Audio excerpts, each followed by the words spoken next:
And welcome back, PBL fans. It's Jacob, the coach of the Ecruteak City Stantlers, and today we are going into our Week 4 battle against Kaitlyn, the coach of the Tin Tower Tyranitars. Now this week we actually have an inter-city battle because both of our locations are actually from Ecruteak City. So who will come out on top between the two of our teams? Let's go ahead and find out.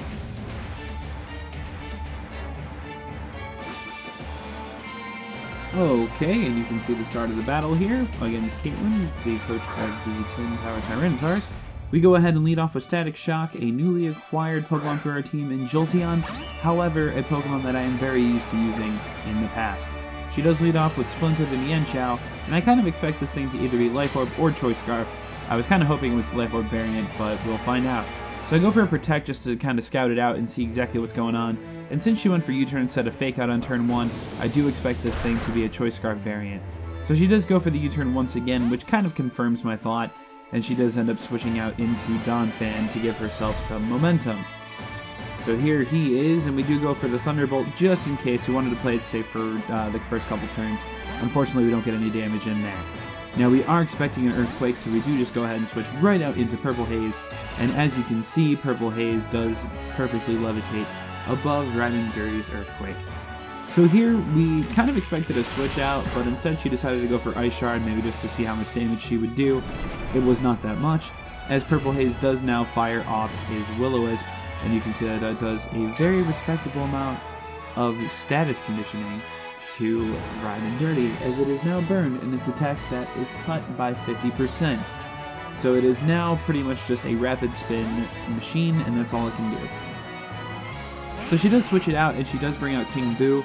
Now I did kind of think that she would switch out and bring something else in, so I thought it would be the perfect time to drop down another Will-O-Wisp, and it does actually connect, so now we get a second burn on the Pokemon. Putting a timer on King Boo is great. Now it does not, cut the attack of it very much, or it doesn't matter because it's a special attacker, but just having a timer on a Pokemon like Gengar is a very, very powerful thing. So we do expect a special attack to come through. I kind of figured it would either be Psychic or Shadow Ball. It does end up being Shadow Ball here, and we do take very respectable damage from it, but Dr. Drizzle is just way too bulky, and he decides that we are going to continue on fighting right on through. So at this point, she kind of notices that, oh, I'm not really doing too much damage to this thing, I should probably switch back out.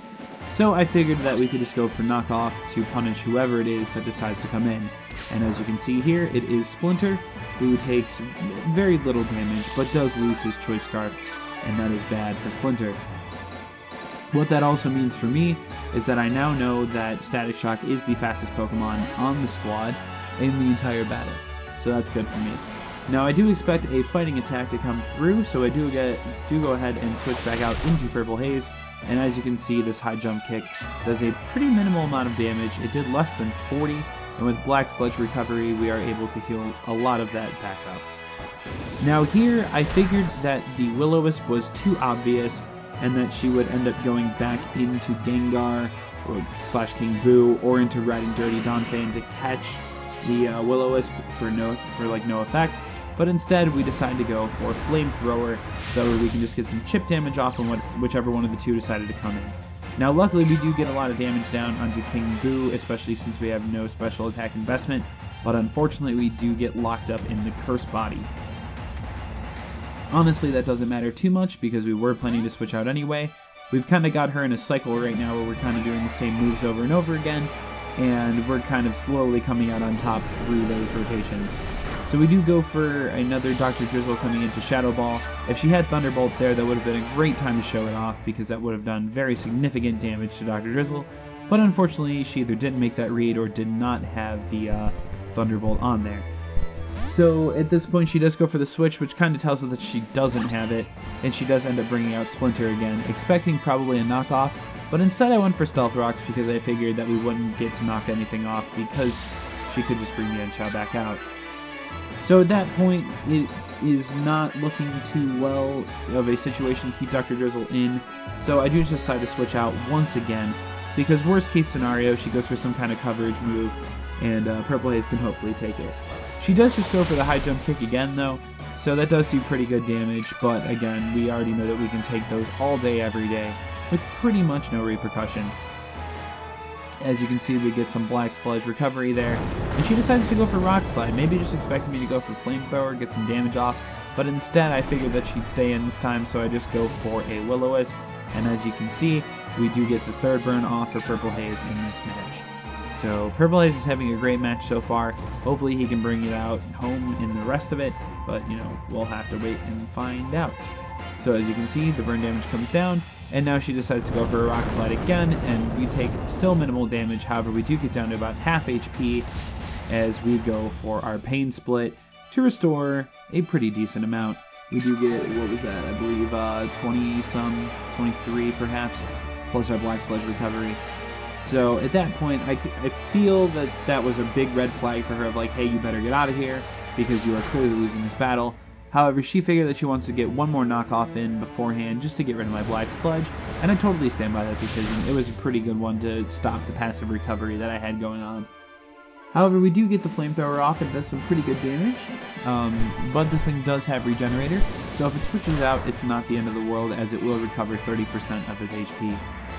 So the U-turn does go through, and she does get to switch out. She goes right back into King Boo. I have no idea really what she was hoping that I went for, but I did just take it totally straightforward, and I went for Flamethrower, and as you can see right here, it does go ahead and leave King Boo at pretty low HP, but the burn actually is able to take it out. So good job to Purple Haze for solo taking down Gengar across a few turns. Next, Riding Dirty comes out, and we don't really have anything to damage this too hard with, but I figured that we could just go for a Flamethrower anyway. JK, we went for a Pain Split, and as you can see, we do get a lot of our HP back because Riding Dirty does have a lot more HP than the Enshao did. So she does go for Rapid Spin. We take 2 points of damage, and the Rapid Spin gets rid of the Stealth Rocks, which is good for her team, so good job there. Now here we know that Donphan can honestly not do much to Weezing, and we also made Tapu Lele / Tapu Waifu ready to take on Latios. So we do go ahead and make a predicted read. We do switch out Tapu Waifu, hoping that Latios comes in because we do have enough power to take it out with our Moon Blast. And luckily, we are able to make that read as Sapphire comes out from the Tyranitar's side. And now is where things get a little bit hairy for my squad. We do see the Z move come out, and it ended up being the Ghost-type Never-Ending Nightmare. Now that is like the one situation that I did not prepare for in my match, and unfortunately Tapu Waifu is going to pay the price as she has to take this absolutely powerful Never-Ending Nightmare, which will 100% take her out on any given day of the year. So as you can see, this explosion of purple energy, and Tapu Waifu bites the dust, and down she goes. But at least she got the Psychic Terrain down, so now no priority attacks will work. This does give us a good chance to show off our new Pokemon, Beautiful Joe, who does take a Shadow Ball from Latios pretty well, especially considering the fact it was super effective, and goes to hit back for a U-turn, unfortunately not taking it out, but it does deal a very significant chunk of damage. So Beautiful Joe does get a nice little debut as we go back into Static Shock, who is now, like I said before, the fastest Pokemon in this game. So we click Shadow Ball because we either force a switch or we get a free knockout. So as you can see, the Shadow Ball comes through here and does pretty solid damage to Riding Dirty.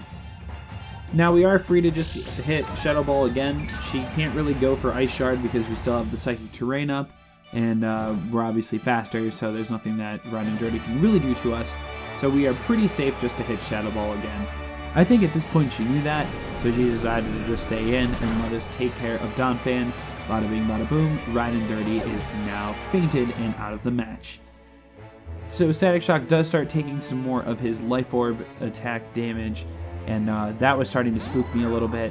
So as a Escavalier came in, I could have gone for a Volt Switch just to weaken it down and switch out, but I figured that if I could preserve some of its HP, that might help if I need to use a Life Orb sweep later on.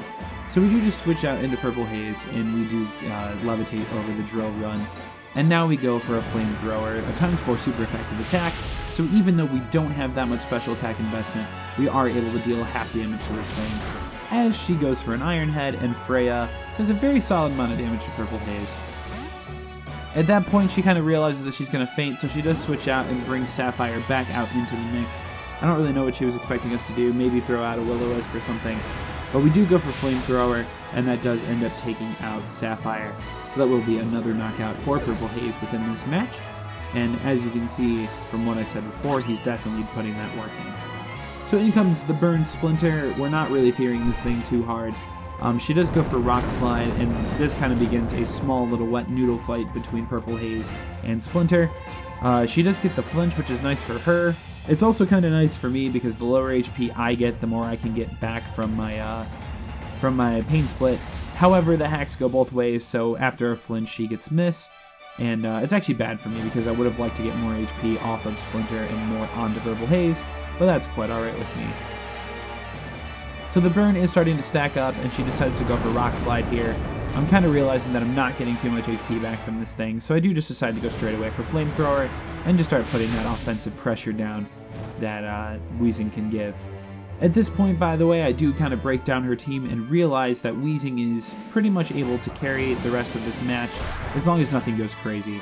So we do leave him in, and we just kind of go for another Flamethrower as the U-turn comes through, and she switches out into Metallica, the Skarmory.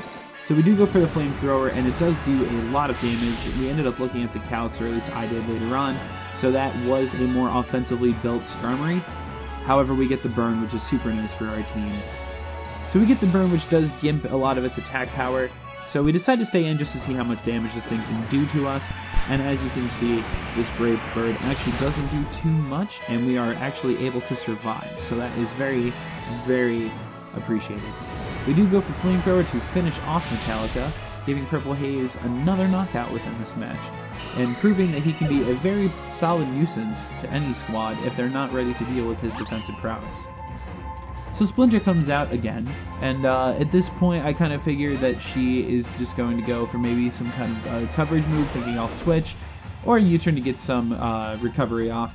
So we just bring out Gross, that way we can get some chip damage off with our Rough Skin, and as you can see, we catch a knockoff, and luckily since we are holding a Z Crystal, it is not knocked off at all, and the base power is not increased. So we do benefit there. She does go for U-turn to get out of there. I personally would have preferred to see her just switch, because then she would have more HP, which could actually have mattered at the end of the day, but who knows. So she does get to switch out and gets her regenerator increase, and she brings back out Freya. And we just decided, you know what, let's go for it. Let's go ahead and hit something with Tectonic Rage as hard as we could. So we do go for Z Earthquake here, as you can see Gross is surrounding itself with Z power, and then decides to go for that crazy old Tectonic Rage attack. Let's watch. Alright, so pushes him down and starts slamming into the earth, all the way down to the earth's core, as it explodes in a Hellfire Explosion, and Freya does go down, and Garchomp / Gross picks up the knockout. Now finally she does send back out Splinter, and Splinter seemed to have a little bit of a change of heart at the end of this match, and decided that he was going to end the match on his own terms, as he missed his high jump kick and takes himself out with the recoil damage. So, an unfortunate end there for us, especially because Gross was looking to get a couple more MVP points to stay within that top 10 rating, but we'll have to see how the rest of the week pans out for everybody else before we make those kinds of judgment calls. This has been Jacob, the coach of the Ecruteak City Stantlers, and great game to Kaitlyn with the Tin Tower Tyranitars, and we hope that both of our squads from the hometown of Ecruteak City come through with a great season in the Gold Division, and hopefully we can both make playoffs, because that would be super awesome. But thank you so much for watching. Please go ahead and tune in next time if you would like. We are playing against the Lavender Town Lillipups. I don't believe we are commentating it, but it is possible. I haven't looked at the schedule in a while. But have a great day, everybody, and we'll see you in the next one. You go ahead and keep on playing Pokemon.